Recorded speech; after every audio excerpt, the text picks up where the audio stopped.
M Jayachandran നോക്കൂ, ഇപ്പോൾ doctor P K Gopan പറഞ്ഞതുപോലെ തന്നെയാണ് ഇടതുപക്ഷം ഇക്കാര്യങ്ങളെ കാണുന്നത്. എത്ര ഗൗരവത്തിലാണ് ഈ വി ഡി സതീശൻ്റെ യാത്ര അവസാനിച്ച ആ ചടങ്ങിൽ സമാപന സമ്മേളനത്തിൽ രാഹുൽ ഗാന്ധി നടത്തിയ പ്രസംഗവും വി ഡി സതീശനെ പോലെയുള്ള യു ഡി എഫ് നേതാക്കൾ ജനങ്ങൾക്ക് മുമ്പാകെ വച്ച കാര്യങ്ങളും എന്നുള്ളത് നോക്ക്, എത്ര ഗൗരവമാണ് അവർ കാണിച്ചത്. ആ സമ്മേളനത്തിൽ രാഹുൽ ഗാന്ധിയുടെ പ്രസംഗത്തെ തർജ്ജമ ചെയ്യാൻ വന്നത് അബ്ദുൾ സമദ് സമദാനിയാണ്. അദ്ദേഹത്തെ നമുക്കറിയാം, അദ്ദേഹം വലിയൊരു പണ്ഡിതനാണ്.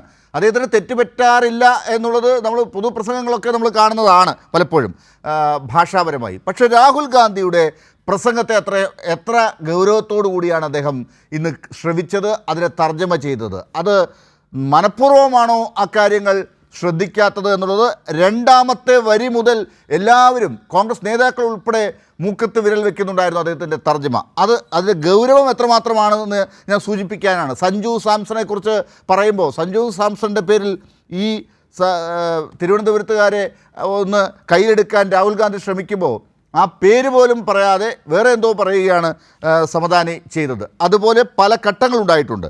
ഇതുപോലെ 5 ഗ്യാരണ്ടികൾ കൊടുത്തത് വി ഡി സതീശൻ്റെ പ്രസംഗത്തിൽ നവ കേരള മോഡൽ കൊണ്ടുവരാൻ പോകുന്നു, ഇനി അതാണ് യു ഡി എഫ് വന്നാൽ ചെയ്യാൻ പോകുന്നത്, സെക്രട്ടേറിയറ്റിലൊക്കെ എഫിഷ്യൻസി കൂട്ടാൻ പോകുന്നു, സെക്രട്ടേറിയറ്റിനെ വേറെന്തോ ആക്കി മാറ്റാൻ പോകുന്നു എന്നൊക്കെയുള്ള അദ്ദേഹത്തിൻ്റെ ഒഴുക്കൻ പ്രതികരണങ്ങൾ. ഇപ്പോൾ ഡോക്ടർ പി കെ ഗോപൻ പറഞ്ഞ 95 മുതലുള്ള കേരള പഠന കോൺഗ്രസിൽ നിന്ന് കിട്ടിയ ഊർജം എടുത്തുകൊണ്ട് കേരളത്തെ ഇന്നും മുന്നോട്ട് നയിക്കാൻ ശ്രമിക്കുന്ന 2031 കേരള വിഷനെക്കുറിച്ച് കൂടി പറഞ്ഞുകൊണ്ടിരിക്കുന്ന കേരള സർക്കാർ, ഇടതുപക്ഷം വയ്ക്കുന്ന കാര്യങ്ങൾക്ക് ബദലായി എന്തെങ്കിലും യു ഡി എഫിന് 10 വർഷം കഴിഞ്ഞ് അധികാരത്തിലേക്ക് തിരിച്ചു വരാൻ ശ്രമിക്കുമ്പോൾ ഉണ്ടോ?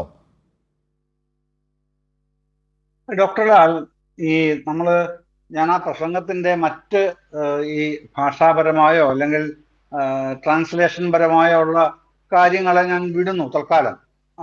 അതിനേക്കാൾ ഉപരിയായി നമ്മൾ ശ്രദ്ധിച്ചു പോകുന്നത്, പ്രത്യേകിച്ചും രാഷ്ട്രീയ വിദ്യാർത്ഥികളാകെയും ശ്രദ്ധിച്ചു പോകുന്നത്, ഒരു രാഷ്ട്രീയ മുന്നണിയാണല്ലോ പിന്നെ യു ഡി എഫ്, കോൺഗ്രസ് നയിക്കുന്ന ഒരു മുന്നണിയാണല്ലോ.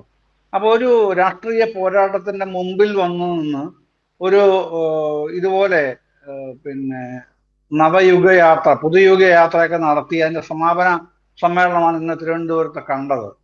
അപ്പോൾ തങ്ങളുടെ രാഷ്ട്രീയ മുന്നണിക്ക് എന്താണ് ഈ പറഞ്ഞ, ഇദ്ദേഹം പ്രതിപക്ഷ നേതാവ് പറഞ്ഞല്ലോ നിയോ കേരള, പിന്നെ മുഖ്യമന്ത്രി നിരന്തരം പറയുന്ന നവകേരളം ഇത് തന്നെയല്ലേ, അല്ലെങ്കിൽ നിയോ കേരളയ്ക്ക് പുത്തൻ കേരളം എന്നൂടെ പറയാം, അങ്ങനെ ഒരു ട്രാൻസ്ലേഷൻ ആവാം. അങ്ങനെ അദ്ദേഹത്തിന് അതാണ് പഥ്യമെങ്കിൽ അങ്ങനെ ആയിക്കോട്ടെ. ഏതായാലും പുതിയ ഒരു കേരളത്തിന് വേണ്ടി തങ്ങളുടെ രാഷ്ട്രീയ മുന്നണി എന്താണ് മുമ്പോട്ട് വെക്കുന്നത് എന്ന ഒരു വരിയാണ് ഞാൻ ശ്രദ്ധിക്കാൻ ഉടനീളം ഞാൻ ശ്രദ്ധിച്ചത്. അപ്പോൾ എന്തൊക്കെയാണ് അതിൻ്റെ അകത്ത് വരേണ്ടത്, അത്തരം ഒരു പെർസ്പെക്റ്റീവും അതാണല്ലോ നമ്മൾ നോക്കുന്നത്. ഇന്ത്യയുടെ പ്രതിപക്ഷ നേതാവിന്റെ പ്രസംഗം നമുക്ക് കേൾക്കാൻ അവസരം കിട്ടുമ്പോൾ നമ്മൾ അദ്ദേഹത്തെ എന്ത് പരിപ്രേക്ഷ്യമാണ് അദ്ദേഹം കേരളത്തിലെ ജനങ്ങൾക്ക് മുമ്പിൽ വെക്കുന്നത് എന്നുള്ളതാണ് ഏറ്റവും പിന്നെ ജാഗ്രതയോടെ പ്രതീക്ഷയോടെയും ഒക്കെ നമ്മൾ കേൾക്കാൻ ശ്രമിക്കുന്നത്. പക്ഷെ അത്തരത്തിലുള്ള സംഗതി ഉണ്ടായില്ല. പോട്ടെ, ഇപ്പൊ താങ്കൾ സൂചിപ്പിച്ചല്ലോ ഈ പിന്നെ ഗ്യാരണ്ടികൾ. ഈ ഗ്യാരണ്ടി ഇപ്പൊ കേൾക്കുന്നതല്ലെന്നേ, 2019 ലോക്സഭാ തെരഞ്ഞെടുപ്പിൽ ഇന്ത്യ കേട്ടതാണ് ഈ ഗ്യാരണ്ടി. NYAY, ന്യായ് ഗ്യാരണ്ടി സംഗതി കേട്ടല്ലോ. അതിൽ ഏറ്റവും പ്രധാനമായിട്ടുണ്ടായിരുന്നത് എന്തായിരുന്നു? 6000 രൂപ വെച്ച് കൊടുക്കുന്ന ഒരു പദ്ധതിയെ കുറിച്ച് പ്രഖ്യാപിച്ചില്ലേ, പാവങ്ങളുടെ ക്ഷേമം. ഒരു വർഷം 72,000 രൂപ.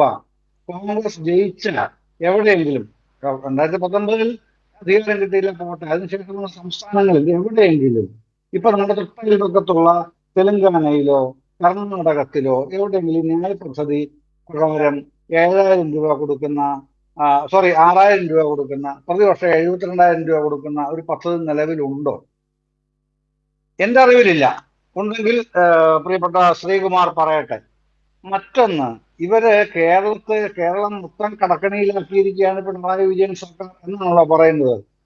മുൻ KPCC പ്രസിഡന്റ് സുധാകരൻ പറഞ്ഞത് പിണറായി വിജയനെ കുറിച്ച് ഞാൻ ലജ്ജിക്കുകയാണ്, നാണം കെട്ട മുഖ്യമന്ത്രി എന്നൊക്കെ വളരെ മോശപ്പെട്ട നിലയിലുള്ള ഒരു ഒരു എന്താ പറയുന്നത്, ഒരു നാലാംകിട രാഷ്ട്രീയക്കാരന്റെ കാലപ്രസംഗത്തിനേക്കാളും മോശമായുള്ള രീതിയിലാണ് 3 മിനിറ്റ് സംസാരിച്ചത് ഈ കെ സുധാകരൻ.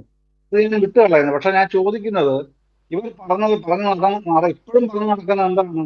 6 ലക്ഷം കോടി രൂപ 6 ലക്ഷം കോടി രൂപ കേരളത്തിലെ കടക്കണിയിലാക്കിയ സർക്കാരാണ് പിണറായി വിജയൻ സർക്കാർ എന്നാണല്ലോ ഇപ്പോഴും അവകാശപ്പെട്ട് പറഞ്ഞു നടക്കുന്നത്.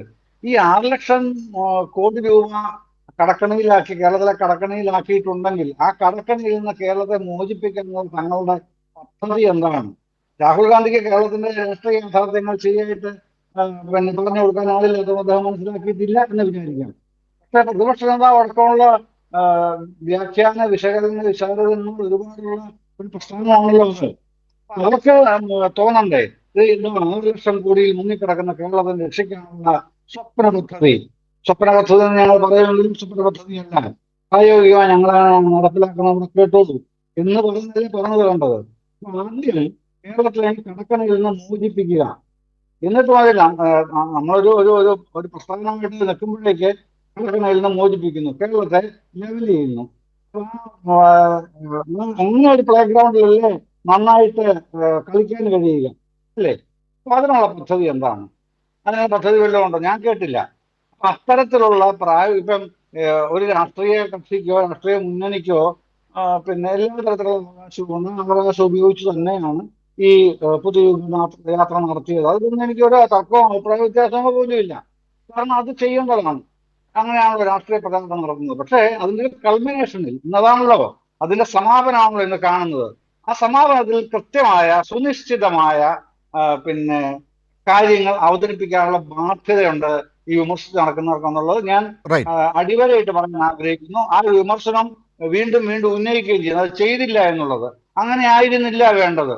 അതുകൊണ്ട് തന്നെ പിന്നെ രാഹുൽ ഗാന്ധി എന്ന് പറഞ്ഞ പിന്നെ LOP, ലീഡർ ഓഫ് ഓപ്പോസിഷൻ, ഇന്ന് കേരളത്തിൽ വന്ന് നടത്തിയ ആ പിന്നെ ഈ യാത്രയുടെ സമാപന സമ്മേളനത്തിലെ പ്രസംഗം ഒരു തരത്തിലും ശ്രദ്ധാർഹമായി മുമ്പിലേക്ക് വരാത്തത് അതുകൊണ്ടാണ് എന്നുള്ളതാണ് ശരി, ഖേദപൂർവ്വം എനിക്ക് തുടക്കത്തിൽ പറയാനുള്ള കാര്യം. ശരി.